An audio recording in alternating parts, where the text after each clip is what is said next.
Olá, irmãos, a paz do Senhor Jesus, tudo bem com vocês? Hoje eu queria mostrar para vocês o que ardia no coração do apóstolo Paulo. Qual era o desejo dele, um dos desejos dele para a igreja. Vou mostrar para vocês algumas das coisas que Paulo queria que a igreja, que já conhecia o Senhor Jesus, continuasse a conhecer dele. E ele chama isso de pleno conhecimento do Senhor Jesus. E qual era a oração que ele costumava fazer a favor da igreja? Efésios 1, a partir do verso 17. 16. Não cesso de dar graças a Deus por vós, lembrando-me de vós nas minhas orações. Então Paulo está falando, olha, eu lembro de vocês nas minhas orações, não cesso de dar graça, porque eles aceitaram o Evangelho, eles estavam compreendendo a palavra de Deus. Mas Paulo queria que eles entendessem algo a mais. Muitos deles já entendiam, mas ele está escrevendo aqui para a igreja, ler a epístola, estudar a carta, e para que ficasse registrado para outras igrejas, para as nações futuras. E ele diz o seguinte: eu não cesso de dar graça por todos vós, lembrando-me de vós nas minhas orações, para que o Deus do nosso Senhor Jesus Cristo, o Pai da glória, vos dê o espírito de sabedoria e de revelação no pleno conhecimento dele, sendo iluminados os olhos do vosso coração, para que saibais qual seja a esperança da sua vocação e quais as riquezas da glória da sua herança nos santos, e qual a suprema grandeza do seu poder para conosco os que cremos, segundo a operação da força do seu poder. Até aqui, deu para entender alguma coisa? Olha só, verso 16. Não cesso de dar graça por vós, lembrando-me de vós das minhas orações. Paulo está falando, eu oro por vocês todos os dias. Olha só o que eu oro e peço para Deus. Para que o Deus do nosso Senhor Jesus Cristo, Pai da glória, vos dê, Pai, em nome do Senhor Jesus, dá isso para a igreja, dá isso para aqueles que conhecem o Senhor. Vos dê o espírito de sabedoria, 1, e de revelação, 2.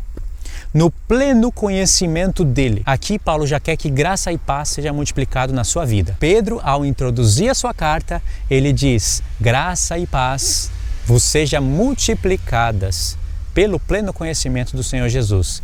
Eu já falei disso em alguns vídeos, vou deixar o link aí na descrição para vocês. Aí disse, no pleno conhecimento dele, sendo iluminados os olhos do vosso coração, da mente, do entendimento. Para quê?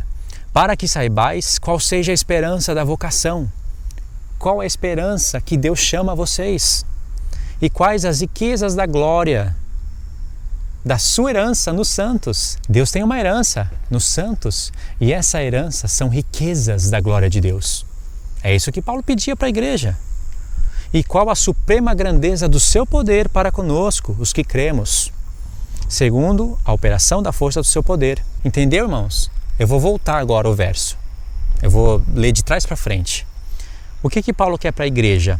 Qual é o fim disso, das orações dele? Ele quer que a gente conheça as riquezas da glória de Deus, que está nos santos.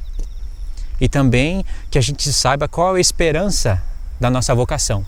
Deus nos chamou com uma vocação. A igreja tem vários dons, mas Paulo não está falando aqui de ministério de louvor, de ministério de pregador, de ministério de... vários ministérios, Tem variedades da graça de Deus. Não está falando só isso, ele está falando algo geral, algo que engloba os santos, que deveria englobar todos os santos. Só que para isso ser uma realidade, ele fala que os olhos do nosso coração têm que ser iluminados. Aí sim, os olhos do coração sendo iluminados, nós vamos saber qual é a riqueza da glória de Deus, a vocação, a nossa vocação. Só que tem mais um segredo aqui. Para os nossos olhos serem iluminados, ele diz que a gente precisa receber espírito de sabedoria e de revelação. E é isso que ele orava para Deus. Pai, dá para a igreja espírito de sabedoria e de revelação, para que os olhos deles sejam iluminados. Aí eu queria que vocês prestassem atenção nisso. Eu li a partir do verso 16, não foi? Mas olha o que o apóstolo Paulo falou um pouquinho antes. Efésios 1, a partir do verso 5. E nos predestinou para sermos filhos de adoção por Jesus Cristo, para si mesmo, segundo o beneplácito da sua vontade, em quem temos a redenção, pelo seu sangue, a redenção dos nossos delitos, segundo as riquezas da sua graça, que ele fez abundar para conosco em toda sabedoria e prudência. Presta atenção no verso 9. Fazendo-nos conhecer o mistério da sua vontade, segundo o beneplácito que nele propôs, para a dispensação da plenitude dos tempos, de fazer convergir em Cristo todas as coisas, tanto as que estão nos céus como as que estão na terra. Vocês estão vendo aqui que Paulo falou que Deus deu a conhecer a igreja os mistérios da sua vontade. Mas alguns versos depois, você vai ver que ele está falando que ele orava incessantemente a favor da igreja, para que Deus desse para a igreja o espírito de sabedoria e de revelação, para a igreja que já conhecia o Senhor Jesus. Desse o espírito de sabedoria e de revelação, para que eles tivessem os olhos do entendimento iluminados. Aí eles poderiam conhecer as riquezas da glória, o chamamento do Senhor, sabe, a herança de Deus nos santos. Tudo isso é um mistério de Deus, que ele falou alguns versos antes. Mas aí a gente tem que se fazer uma pergunta. Ele estava orando para que Deus iluminasse os olhos da igreja. Mas um pouquinho antes ele falou que Deus deu a conhecer a igreja. Não é contradição? O que acontece é que antes ele está visualizando que esse entendimento haveria de ser derramado na igreja. Alguns versos depois, ele está mostrando que ele está intercedendo a favor disso. Não só intercedendo, mas ensinando através dessa carta. Então tudo isso que ele está falando é que o Senhor haveria de derramar na igreja, tanto naquele tempo como no nosso tempo. Entendeu, irmãos? Então olha a maravilha da conexão dessas coisas, como a gente está penetrando na mente do apóstolo Paulo e discernindo as intenções dele, discernindo a mente de um apóstolo que foi muito usado em relação aos gentios, aos judeus também, mas ele é mestre dos gentios, o que escreveu mais carta. Então isso está no capítulo 1. No capítulo 3, olha só o que ele disse. Presta atenção, Efésios 3. Por esta razão, eu, Paulo, sou prisioneiro de Cristo Jesus por amor de vós, gentios. Aí presta atenção no verso 2. Se é que tendes ouvido, esse ouvido não é de ouvir falar, mas é de prestar atenção no que ele estava dizendo. Se é que tendes entendido, ouvido, a respeito da dispensação da graça de Deus, que a mim me foi confiada em relação a vós, gentios. Verso 3. Pois segundo uma revelação, me foi dado a conhecer o mistério, olha o mistério, lembra do mistério no verso 1? Me foi dado a conhecer o mistério conforme escrevi há pouco. Está vendo como ele está conectando os pontos?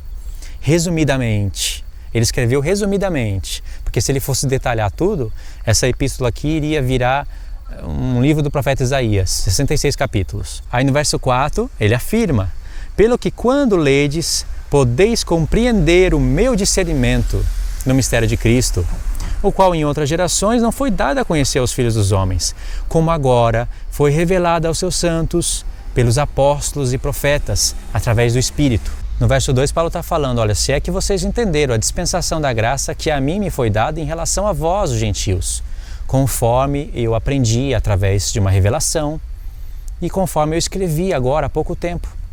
Então Paulo fala, se é que vocês entenderam, porque ele sabia que muitas pessoas não iriam entender.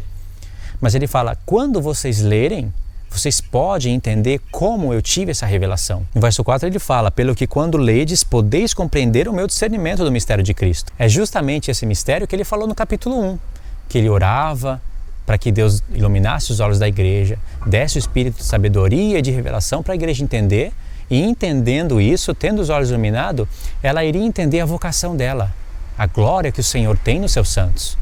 Então isso é magnífico, porque aqui no capítulo 3, ele está preocupado em falar, olha, será que vocês entenderam a revelação que eu tive, o discernimento que eu tive desse mistério de Deus? Quando vocês lerem, vocês podem entender como eu tive essa revelação. Então quer dizer que é algo que a gente pode confirmar, algo que está nas Escrituras. E aí ele diz que esse mistério foi conforme ele escreveu pouco tempo atrás, ou seja, está conectado com o que ele falou no capítulo 2, porque no capítulo 1 ele falou que existe um mistério. Existe um modo de se compreender esse mistério. No capítulo 3, ele está falando que existe uma maneira de entender como ele teve essa revelação. Existe uma maneira de ler a carta e compreender esse mistério, ter os olhos iluminados, ter o espírito de sabedoria e revelação, compreender o nosso chamamento, compreender a glória de Deus nos santos. Então existe uma maneira. E isso está no capítulo 2. A chave está no capítulo 2 porque ele disse, escrevi resumidamente. E aí, irmãos, no capítulo 2, eu vou falar resumidamente também. Só que eu vou explicar com um pouco mais de detalhe. O que tem esse mistério? Porque Paulo deixou um mapa. Essa carta é um mapa. É um mapa dos profetas, da lei dos profetas. Então ele deixou links, ele deixou pontos estratégicos para que você lendo, você pudesse buscar o que ele está falando para compreender. No capítulo 2, no verso 4, ele falou assim, mas Deus, sendo rico em misericórdia, por causa do grande amor com que nos amou, estando nós mortos em nossos delitos, nos deu vida juntamente com Cristo. Pela graça sois salvos. E juntamente com Ele nos ressuscitou e nos fez nos assentar nos lugares celestiais em Cristo Jesus, para mostrar nos séculos vindouros a suprema riqueza da sua graça, em bondade para conosco em Cristo Jesus. Isso que ele acabou de falar é uma parte do mistério que vai ter que ser somado com o que ele vai falar a partir do verso 11. Porque ele falou que Deus nos ressuscitou juntamente com Cristo. Nós teríamos que entender que a igreja é o corpo de Cristo, que a igreja estava representada no corpo de Cristo. Significa que quando o Senhor Jesus morreu, nós morremos. Quando o Senhor ressuscitou, nós ressuscitamos através do corpo dele. Esse mistério é desvendado pelos profetas. Paulo apenas somou a lei e os profetas. Não dá para explicar todo esse detalhe. Mas o foco do vídeo não é nem isso. O foco do vídeo é entender que ele disse que Deus nos ressuscitou juntamente com Cristo. E Cristo ressuscitou ao terceiro dia. Certo?